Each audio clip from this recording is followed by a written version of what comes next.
Okay, welcome back to Soul Invictus. So, as you know, and if you don't know, this is a study series. This is me going over everything that I've learned about the message of Jesus Christ, and so I feel it's important to talk about, and I want to share it with everybody. So, what we're going to do tonight is I'm actually going to be talking about divorce. And I know this is going to be kind of a hot topic. It's probably going to be a little controversial for some people. But I'm going to go over what Jesus was saying when he was talking about divorce according to the Bible, according to the New Testament, according to what's right and what's wrong. So I'm going to go over that. I might give you some explanation as far as, what the apostles said as well later on, and as far as their interpretation that they got and they were able to talk about later on after Jesus was resurrected. So I'm going to start here. There's not too much to cover, so this might be a shorter video. But it starts off with Matthew 5:31 and Matthew 19:1. So I'm going to start off on Matthew 5, go to 19. Then we're going to move into Mark 10:1, and then we're going to finish off with Luke 16:18. So after that, then I'll basically go over what it's trying to describe and how it's, talking about it. So we'll go from there. So let's start up right now without further ado. Let's start up here on chapter 5:31. Okay. And I will try to have this Bible study be here for you to follow along to in case you actually want to watch as well. All right. Okay. The teaching about divorce. It was also said, whoever divorces his wife must give her a bill of divorce. But I say to you, whoever divorces his wife, unless the marriage is unlawful, causes her to commit adultery. And whoever marries a divorced woman commits adultery. Okay, that's pretty easy, pretty simple, to understand. And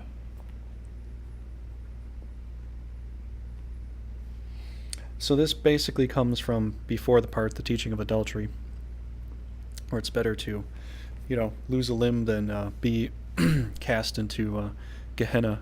And so, yeah, that's basically where you put yourself. Basically, the part that it's describing from earlier, that I think I did describe it pretty well last time, but if I didn't, or if you need a little bit of a refresher, it's basically the point that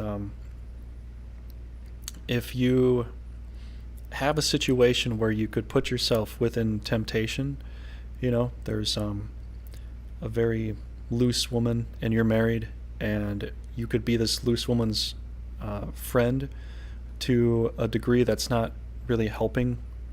It's not helping spiritually, like you're not helping her spiritually, or if it's something that could tempt you and you feel it, you need to cut yourself away from that and not be involved in it. So this actually applies to married people, men and women both alike. If there's somebody that's very licentious, that likes to hang around you and likes to sort of tempt you and just pull you into that area. If it's all joking and it doesn't affect you, and that's like you're okay with that, it's not affecting you, that's one thing. But if you feel like it could affect you, you need to take yourself away from that situation. Otherwise, it could be really bad for you and your marriage. And so this is one part that he's talking about this. So let's go to 19:1. So I have to kind of skip ahead. I'm just going to have to click through here and get up to it. But if you want to follow along, definitely check out this Bible study tools. It has practically every single Bible type in here that you could research. So you could reference all different types of Bibles in here to look for the Word of, look for the Word of God. So you could do this, and I actually do recommend it, if you really want to learn some things. And as far as which one is most accurate, that's a really tough question. I'd have to research that probably a little bit more, but I think the ones that are older are probably more accurate.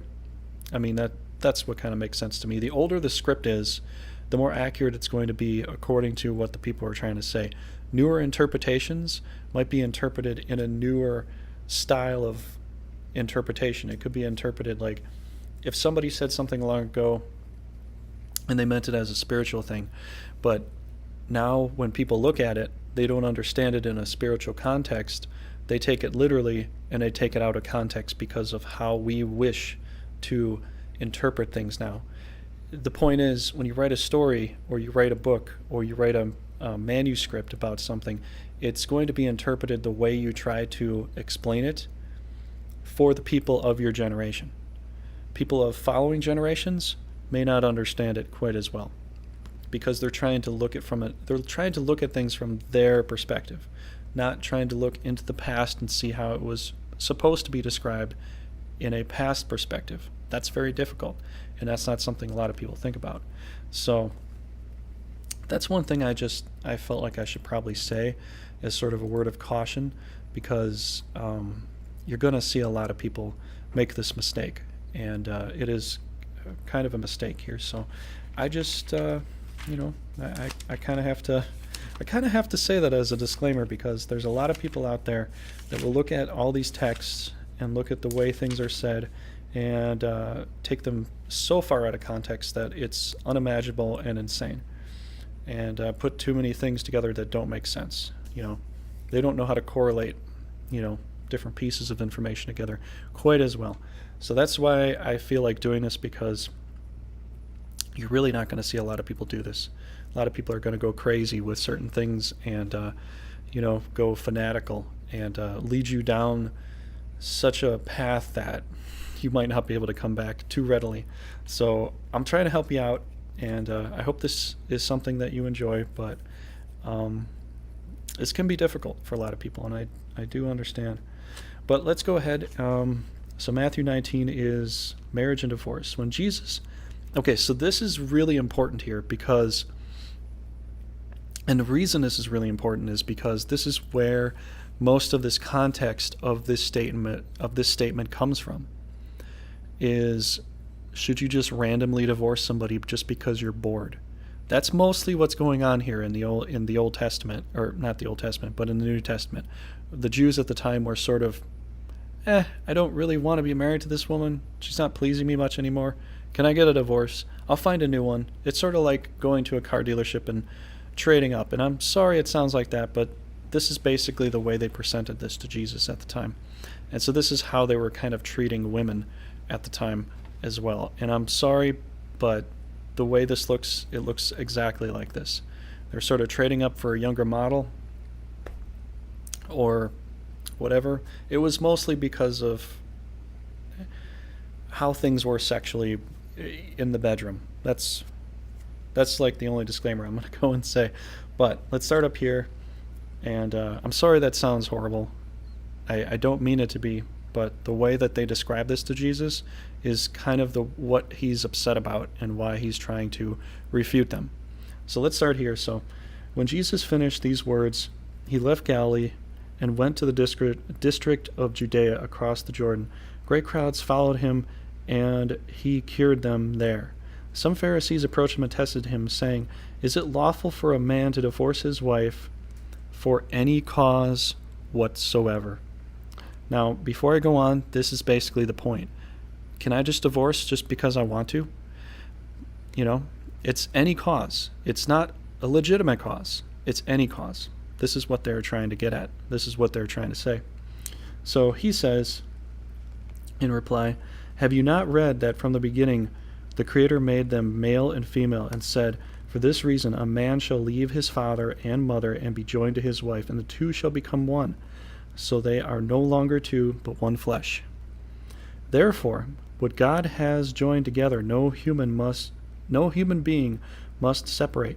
They said to him, "Then why did Moses command that a man give the woman a bill of divorce and dismiss her?" They're trying to get him there, you can see. So he said to them, because of the hardness of your heart, Moses allowed you to divorce your wives. But from the beginning, It was not so. I say to you, whoever divorces his wife, unless the marriage, let me try to keep up here with this too, unless the marriage is unlawful and marries another, commits adultery. His disciples said to him, if that is the case of a man with his wife, it is better not to marry. He answered, not all can accept this word, but only those to whom that is granted. Some are incapable of marriage, because they were born so, some because they were made so by others, some because they have renounced marriage for the sake of the kingdom of heaven. Whoever can accept this ought to accept it. So what he's saying here, and like I just said earlier, they were basically asking him if we could just divorce just for funsies. Basically, that's what they're saying. Can we divorce just because, whatever, I'm bored, This other woman looks really hot, and my wife isn't looking all that great. She's not doing all the things that I want her to do. Can I just kind of get a new woman? The bill of divorce is there. Can we just do it for, this is where they were trying to pervert the marriage system, where, and this goes like, as far as modern day is concerned, what this would be is that if you gave somebody the ability to trade you in for someone else just because this person's really hot or looks nice or whatever, that is basically where you're causing adultery to happen, because there's not a just cause. And this is what this whole thing is about. This is where all these little statements, they all come into play. It's all about what he said, God made man and woman, and once the two come together, they are one flesh, and they shall not be brought apart. Now, he's, with this statement here, as far as anything, what they were asking him is any reason at all, they were just saying that they didn't care about the woman. And if they wanted to, they would like to divorce.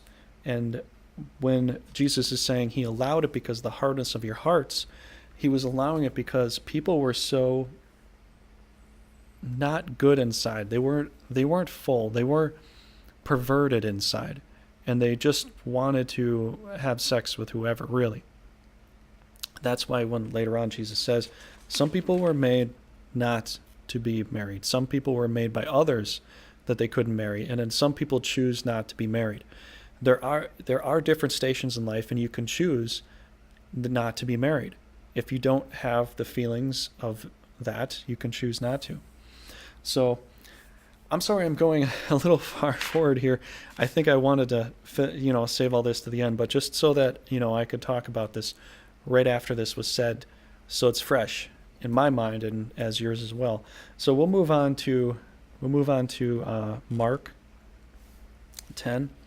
And I know sometimes some people might look at this and feel like this is a bit extreme, but it's really not, because the point is, if you have a family and you have children, and definitely at the time, the way people were and the way things were, you would definitely have children.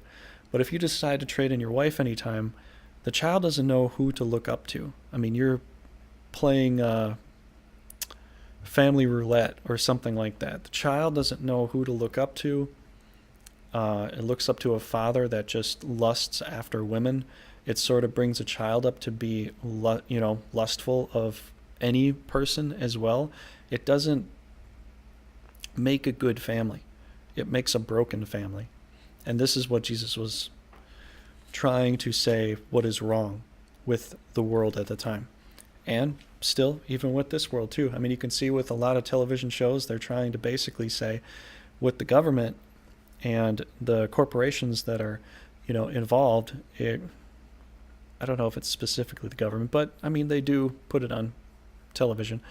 They do allow it. So with some of these televisions where you can sort of trade up your wife or trade in your wife or your husband or whatever, they're sort of conditioning you to almost want that or to see it as normal, because what you watch is what you think is normal. And because you see it's allowed, you think it's a normal thing.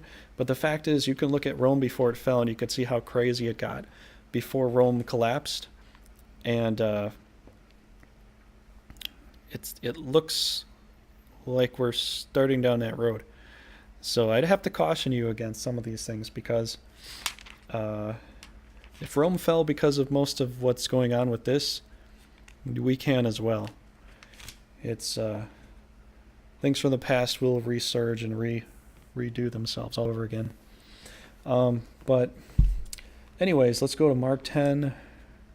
All right, so marriage and divorce. He set out from there and went to the district of Judea, and across the Jordan against the crowds gathered him, and as was his custom. Oh, sorry. Let me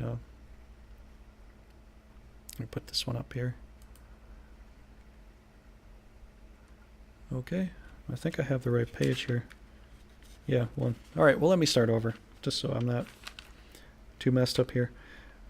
He set out from there and went into the district of Judea, across the Jordan. Again the crowds gathered around him, and as was his custom, he again taught them.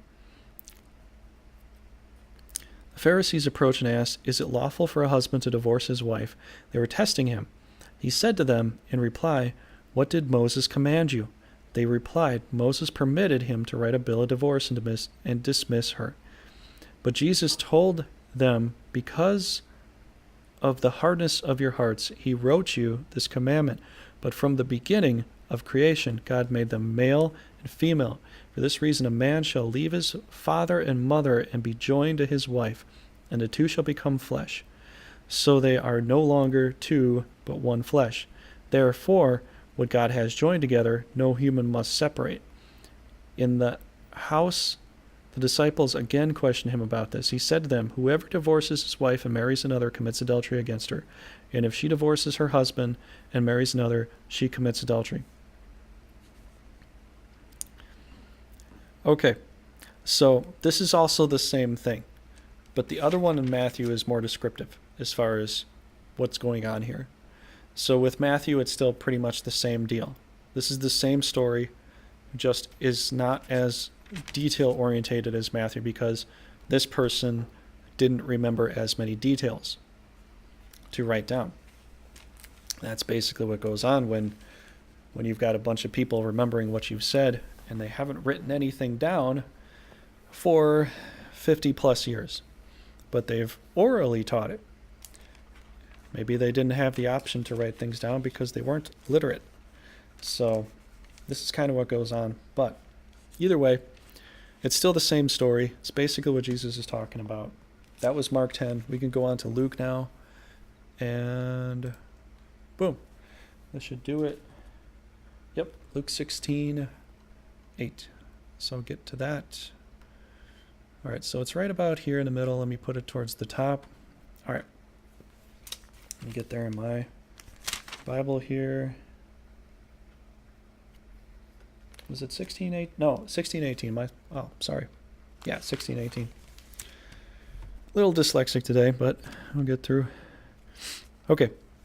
So Luke 16:18 sings about divorce. Everyone who divorces his wife and marries another commits adultery, and the one who marries the woman divorced from her husband commits adultery. So this is a fragment of what was said earlier. The fragment of what we've just read beforehand. And that's pretty much most of it. If I read a little bit beforehand, there was the Pharisees in here, which they were also questioning him. They were questioning him on this as well. But if I read a little bit beforehand at 14, okay, so the Pharisees who love money heard all these things and sneered at him. And he said to them, "You justify yourselves in the sight of others, but God knows your hearts. For what is of human esteem is an abomination in the sight of God." So human esteem. So this could also be somewhat tying in what we've already been talking about, human esteem, as far as what's desirable. You know, another younger woman might be more desirable than the woman you have because she's aging, but you are as well. So, you know, that's that's basically what I would consider scummy men. Scummy men would be like this, where they would want to trade their wife for a different woman just because of sexual pleasure. And so it sounds like earlier in Luke 14 or Luke 17:14, it sounds like it's sort of tying into there right here. If we read a little bit, the law and the prophets lasted until John, but from then on the kingdom of God is proclaimed, and everyone who enters does so with violence. It is easier for heaven and earth to pass away than for the smallest part of the letter of the law to become invalid. And then we go into everyone who divorces his wife and marries another. This looks like this was all a part of the same thing. It's just that this person only remembered this fragment about divorce, but he might have remembered a little more that was put into there that's not mentioned so much in Mark or Matthew. But it does seem to tie in as far as how it's describing the situation of the time. So, according to a lot of this, even if you look a little bit further ahead, you can look into, and most of this was, and if you had to go back and cross-check reference a lot of this, this is referencing Deuteronomy 24, 1 through 4. And this is describing the option to just divorce your wife because she wasn't as sexually available to you in the way that you wished. And this is where this is mostly referencing, because this is what the Jews were looking for. They were looking to have these types of sexual pleasures that they wanted. And in Deuteronomy, it describes all about this. So they're asking of Jesus based on a question describing Deuteronomy, and Jesus is refuting them and telling them what's what. So you can even look up into Corinthians 2, I believe, and you can see what Paul has to say if you want to move ahead and see what he has to say. And he pretty much says the same thing about what Jesus had to say.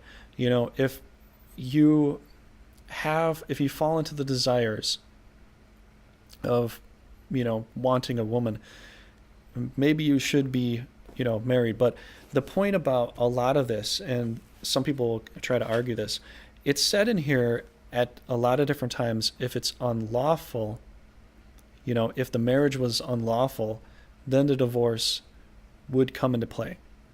But it depends on the unlawfulness. And usually it was fornication. That was the thing that would break the marriage. So, what Jesus is also saying is that if you just want a divorce just because you want a different woman, so you divorce your wife, she's free on the market, you can go and marry another woman just because you did that. This was kind of the point of this. And so this ties in to what Jesus is trying to say. If you just trade a woman for a woman, you're committing adultery. And you're forcing her to commit adultery too, because you were supposed to be with that person. Now, when Paul is describing this in Corinthians, what he's actually saying is that if a woman wants to reconcile with her husband, she can reconcile. But if she can't, then, can't go back.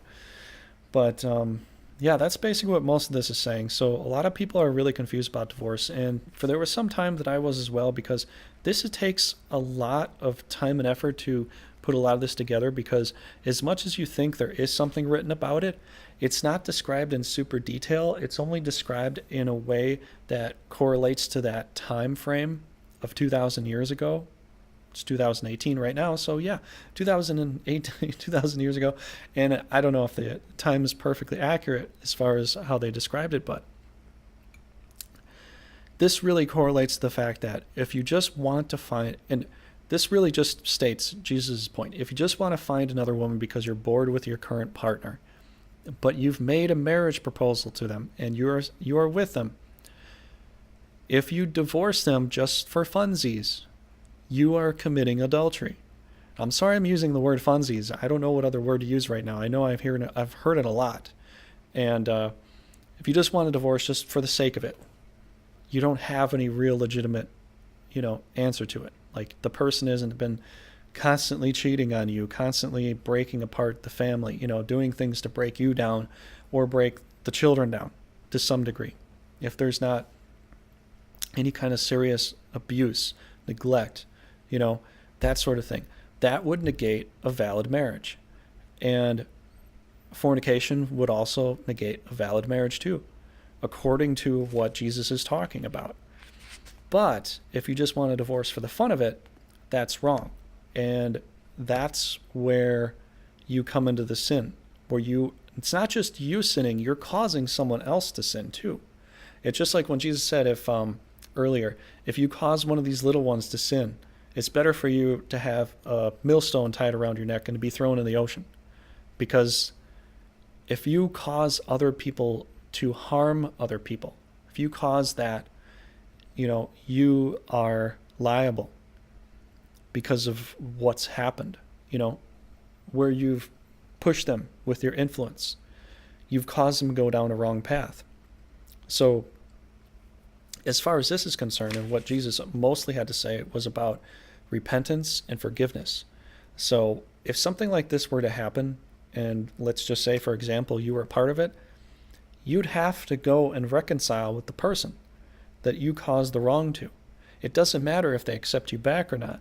The point is, you have to go and cleanse that, and you have to be very genuine about it. You can't just say, oh, I did this to you, I'm sorry, whatever. That is a half-assed statement, and that will not fly, according to not just Jesus, not just the spiritual force of the entity that's above us. It's going to come down to you. You're going to know if you've half-assed something. And I'm sorry I have to say this like this, but I feel it's very important for people to understand exactly what's going on, with a lot of things. And I just think that according to this, and according to a lot of other texts and a lot of other things in here, it makes sense. If there is something that really was invalidating about it, you'd have to find some way to seek counsel and see if something was the right way to go. If somebody is stubborn and they don't want to change their path, that is where the hardness of the heart comes in. That's what that means. You had a hard heart. You decided that, nope, I don't care. I want to do what I want to do. That's a hard heart. That's stubborn. That's stubbornness. If one partner is that stubborn, and I would say because of today, because it's good that women have a lot more say, in the marriage than it was way back then. But this is the point. Two people come together, and there's another part in here that I remember Jesus saying, and it's a hard one to find.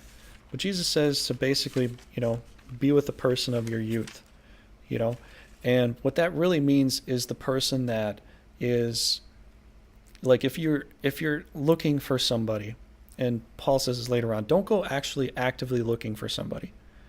It's sort of like a thing, it can happen in your life, and if it happens, it happens. Don't put yourself out there to try to find a marriage. This is what Paul's saying later on in Corinthians. But when Jesus is saying things about, like, find the woman of your youth, basically find the person that makes you feel youthful and happy. And what this really means is what Jesus is trying to say ultimately is find the person that helps you feel childlike, and you feel childlike with them.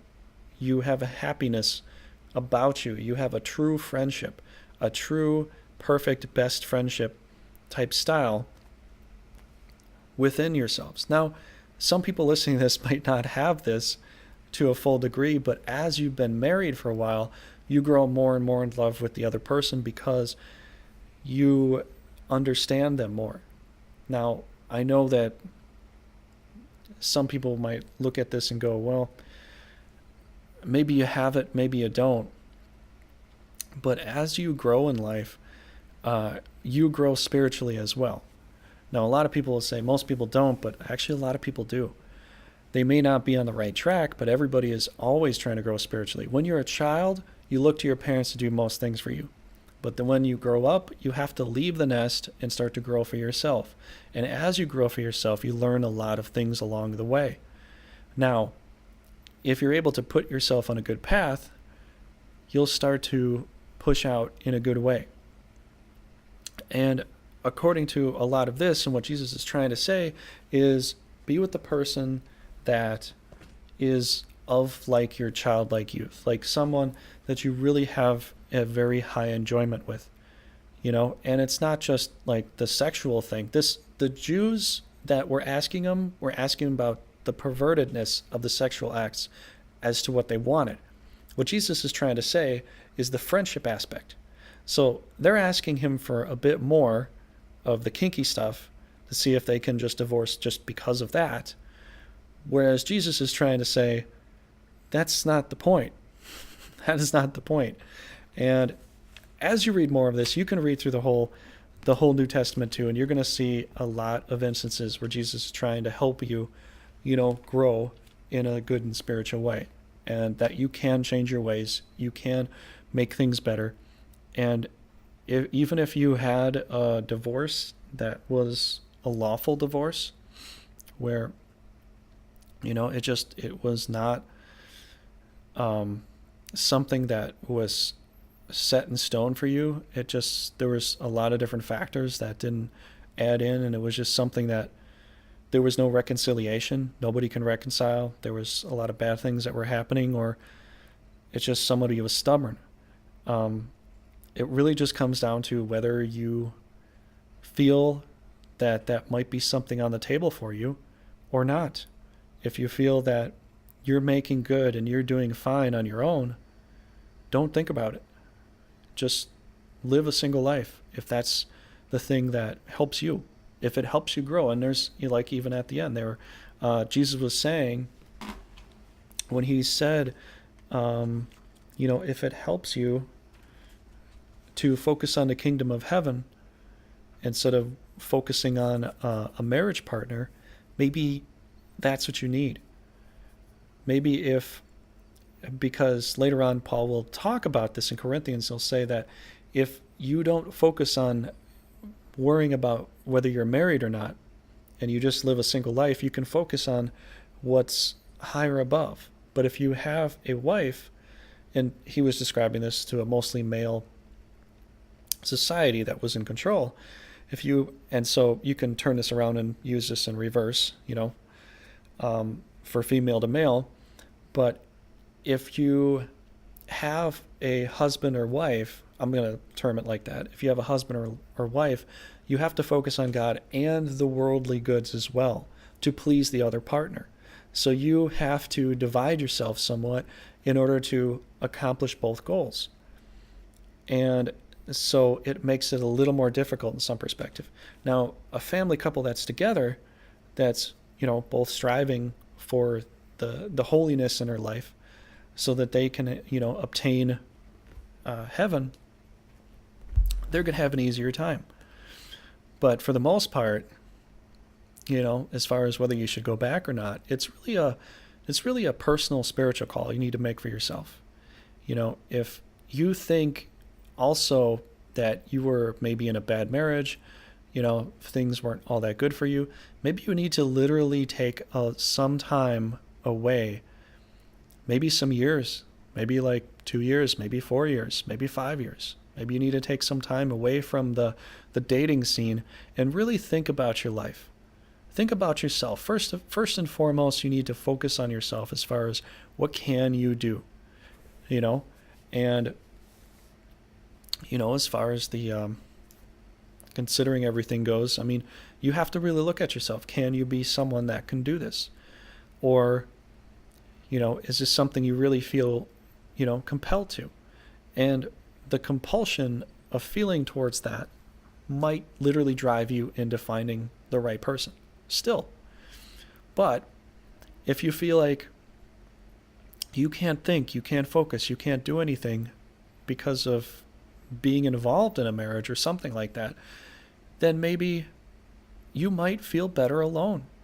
And it doesn't have to be lonely. You can still have your friends. You obviously still have your friends. Friends are a great thing to have. And if you have a lot of friends, that's good. If you don't have a lot of friends, maybe you find a way to make some if that's something you want. Some people don't want any friends. Some people don't want to be around hardly anybody. There's these people that just enjoy being by themselves, and that's what they enjoy. Some people, like Jesus said, some people were made not to be married by others. Some people were made not to be married because of themselves. And then some people just want to focus on what's further ahead, what's down the road. And that's okay. And that's what Jesus is saying there. When he was saying that, he's basically saying in, was it Matthew 5:31? Yeah, he's saying in Matthew 5:31, it's okay. Or is it Matthew? I'll just go to the Mark one. Yeah, because Mark is pretty much there. Yeah, he's saying,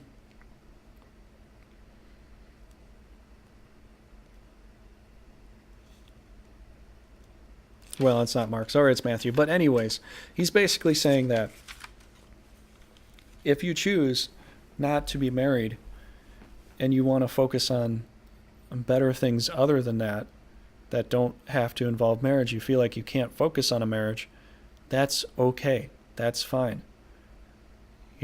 Those that can accept this should accept this. That's what he's saying. He's like, you've heard me say it now, and it's okay to understand it. So when it comes to divorce, and it comes to these particular things, when they asked him these questions, what he was responding to and describing was the Jews ask him to divorce.